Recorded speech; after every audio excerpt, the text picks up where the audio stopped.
Overtime again? Hasn't it been too frequent lately? I pointed out my husband's excessive overtime. My husband runs a vegetable wholesaling company. I've been working alongside him to support the business. However, recently he had me working late into the night every day. I was concerned about his excessive overtime. That's why I brought it up. But my husband frowned and responded irritably. Shut up! There's no helping it. The recent high prices are affecting us. I'm working hard to protect our company, so don't complain. Then I will help with the overtime. When I suggested that, my husband widened his eyes and shook his head in a fluster. No, you should go home and rest. I'm enough by myself. I can concentrate better when I'm working alone.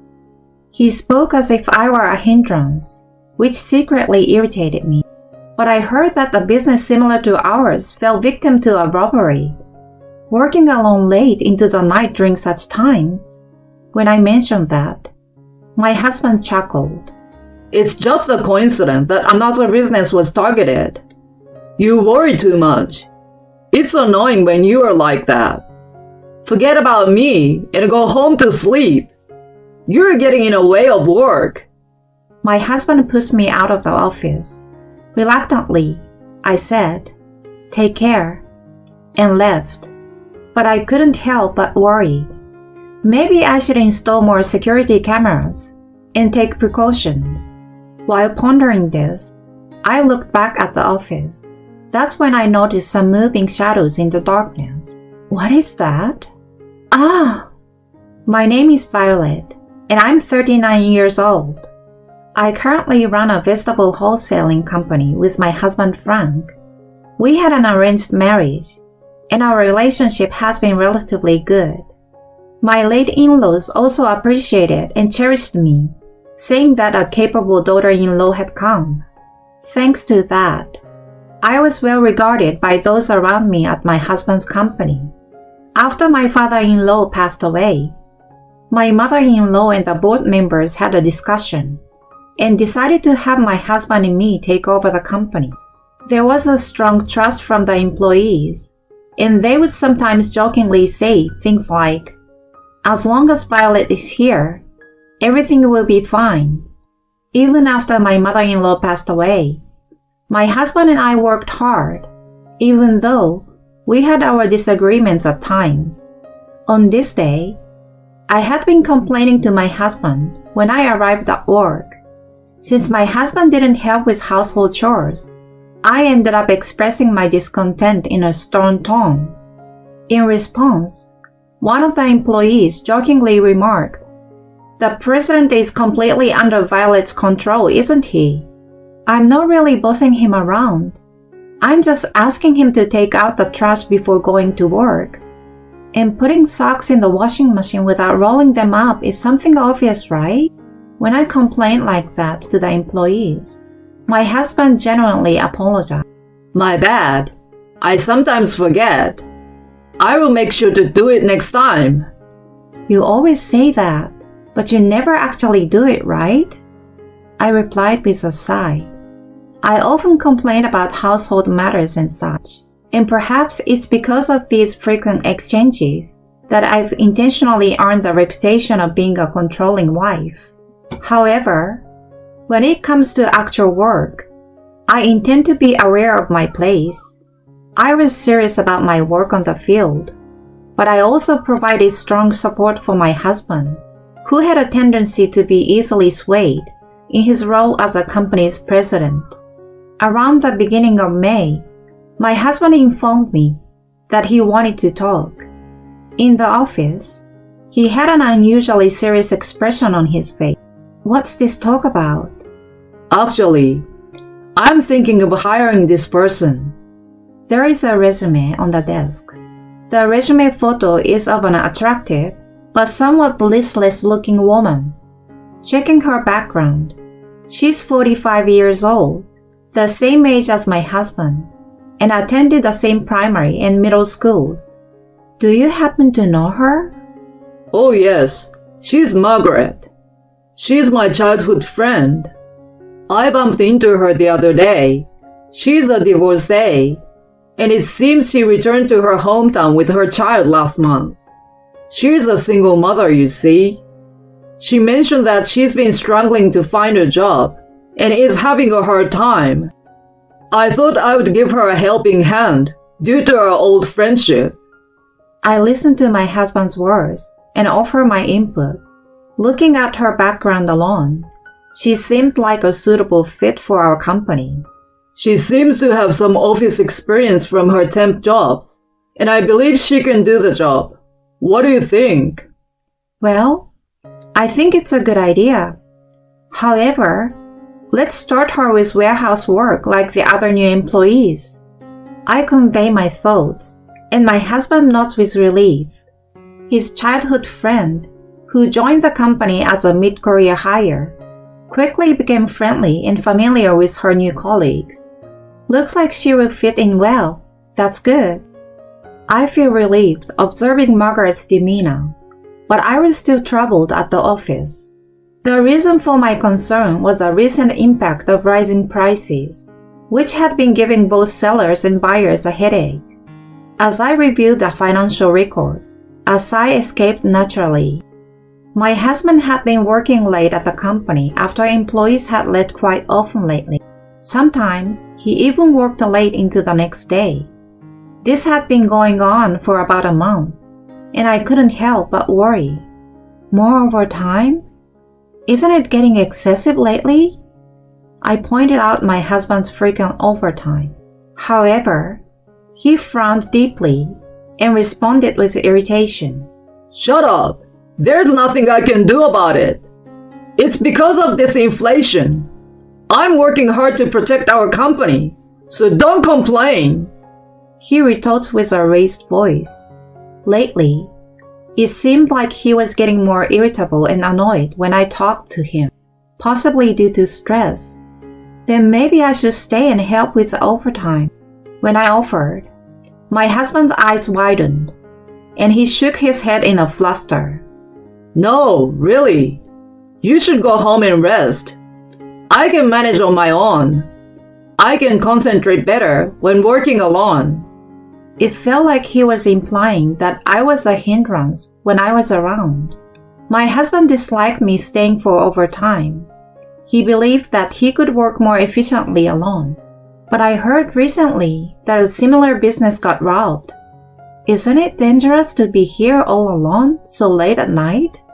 The theft targeted the safe and the goods that were supposed to be transported. And it was said that thieves were after money and food. I shivered at the thought of the worsening security situation. If my husband kept working late all along, there was a risk of becoming a target.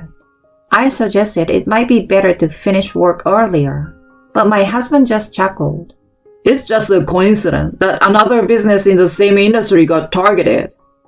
There is no guarantee we'll be next. You worry too much. It's irritating. Forget about me and go home and get some rest. You're getting in the way of my work. But you're being too persistent. Can you listen to the company president me? Since when did you become the boss here? My husband pushed me out of the office in frustration. There was no point in arguing with him when he was in this mood. Reluctantly, I said, "Take care," and went outside. But I couldn't help but worry. Our budget was tight under the current circumstances, but maybe we should consider increasing the number of security cameras. While thinking about that, I looked back at the office. That's when I noticed something moving in the darkness. I didn't think it was a gang of robbers. Ah! Startled, I froze in place. But then, I heard a cat's meow coming from the moving shadow. It was just a cat. It looked like a shadow of a person to me. It seemed like I had been on edge due to our earlier discussion about robbers. Relieved, I made my way home. The installation of the security cameras was scheduled when my husband was on a business trip. He would likely oppose it, so this was a convenient time. With the increased number of cameras, I felt a bit more at ease. A few days later, there was a personnel change for Margaret. My husband had mentioned that due to a shortage of staff, Margaret, who had office experience, would be transferred to an office position, and that decision had been officially made. I felt a bit uneasy about this sudden personnel change, but it was my husband's decision. I didn't plan to make a fuss about it. In reality, Margaret seems willing to take on overtime work, which my husband found helpful. It bothered me a little that my husband opposed me working overtime, but was fine with Margaret. Frank had mentioned that working with non-family members created a sense of professionalism and made it easier than working overtime as a couple. I tilted my head, observing my husband's behavior. On a certain day, for my husband's birthday, I was waiting at home with a few employees to surprise him. Hearing it was a surprise party, even people from the same industry like my Uncle Milton, who was my father-in-law's brother, and executives from our regular clients came over. We used to have surprise parties like this quite often in the past. Every time, my husband would be surprised, but also very happy. This month, with the efforts of all our employees, we finally started making a little profit.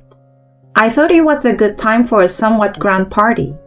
Today, I had confirmed that my husband didn't have too much work, but he still hadn't come back. I apologized for keeping everyone waiting. I told him to come back as early as possible today. Well, if he's busy, there's nothing we can do. He will be back soon. Despite what my uncle said, there was no sign of my husband returning. I called him several times, but he didn't answer. Is he taking too long? The robber hasn't been caught yet, and I'm starting to worry. A sense of unease crossed my mind. Concerned, I remembered that I could check the footage from the security cameras I had recently installed using my smartphone. When I did, what is this? I stood there pale, shocked, and my employees looked at my phone in surprise. On my smartphone, there was a video of my husband engaged in an affair in his office. Upon closer inspection, it appeared that his affair partner was none other than Margaret. What's going on here?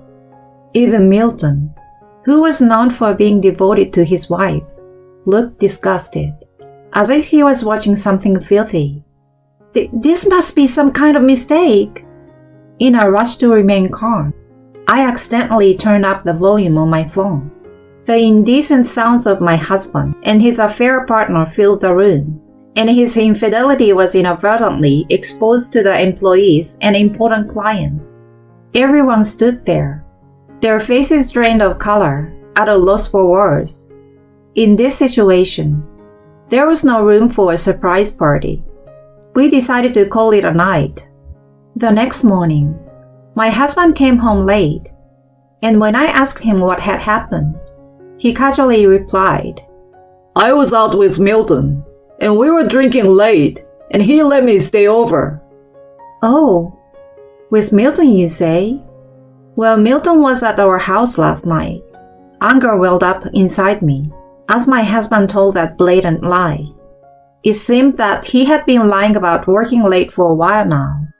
Frank wanted to get me out of the office as quickly as possible because he wanted to meet with Margaret. I was in the way. I can't forgive him. Just watch. I've had enough.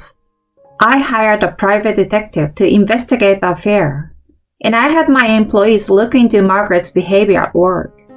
It turned out that she had been slacking off, arriving late, and there were even reports of her engaging in romantic behavior with my husband when they thought nobody was watching. Apparently, they thought no one at the company had noticed. What's more, that mew I heard outside the office, which I thought was a cat, it turns out it wasn't a cat at all. Margaret was imitating a cat to cover up her secret meetings with my husband. An employee who was still at the scene witnessed it all. The employee who witnessed the affair couldn't bring themselves to speak to me, probably out of concern. Finally, I handed the detective agency's report to my husband when he returned from work. "What on earth is this? You were having an affair with Margaret, weren't you? You traitor! You're the worst!" What? Why the sudden outburst? At first, my husband seemed shaken with a pale face, but he started to become more defiant when he realized he couldn't escape.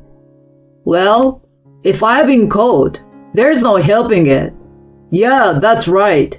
Margaret, who is prettier than you and easier to get along with, is more appealing. You make it sound like it was all my fault in the first place, but it was you yourself who caused me to cheat on you. I'm sick and tired of your constant nagging." He began shifting the blame for his affair onto me, saying that it was my fault due to my nagging. I couldn't help but be infuriated by that. "Don't blame others. The fact that you have a gullible personality is a root cause, isn't it?" "Shut up! It's because of your nagging that I got sick of it. If you have a problem, I will divorce you right now. I will even fire you from the company." My husband became angry and threatened to divorce and fire me. Fine, understood. I had been prepared for such words and had already packed my belongings. With only the essentials, I left the house and moved to a hotel. A week later, I was awakened by a barrage of phone calls from my husband. I ignored the call, but it persisted, so I had no choice but to answer it. And my husband sounded impatient over the phone. "Hey, what's going on here? All the employees have quit. Is this your doing?" "I haven't done anything. It's entirely the employee's decision. They can't follow you anymore. So I've already arranged jobs for them at Milton's company." My husband was left speechless by my words. It appears that the employees noticed Margaret, who was initially a friendly and hardworking person, undergo a drastic change in attitude since the time my husband started having an affair. They seems to be harboring resentment toward my husband for being aware of her deteriorating work attitude and silently tolerating it. The strain from work had taken its toll, and the employees couldn't bear it any longer. At that point, when my husband fired me, they had had enough of him. "Even our major client decided they couldn't continue their deals with us." And so, my husband's company went bankrupt. I divorced him without any sympathy and managed to get a decent amount of compensation. It wasn't a fortune, but it felt like the perfect final blow. Later, I heard that Margaret seems to have approached my ex-husband for money. Perhaps because of his position as a small-scale CEO, she assumed he had a lot of wealth. Margaret seems to have had a man who was supporting her financially, a man who was, in fact, a member of the recently infamous gang of robbers that got arrested. She was arrested for hiding that man. I had heard that Margaret was a single mother, but I wondered what had happened to her child. It turned out that Margaret had pretended to be a single mother to gain sympathy from my ex-husband. She had claimed that her child was in a sensitive phase of adolescence, and thus had him not to meet the child. Due to this, my ex-husband was unaware of the truth. In reality, Margaret's ex-husband had been raising the child, and Margaret and the child were estranged. Furthermore, my ex-husband had been burdened with Margaret's debts. Frank is really a gullible man. It appeared he had been coerced into taking on Margaret's debts, depleting his savings almost entirely. A while later, I heard a rumor from a former employee that they had seen what seems to be my ex-husband as a homeless person near the company's former location. After that, I was entrusted with a subsidiary of Milton's company and gradually improved its performance. The employees continued to work comfortably, almost as they used to.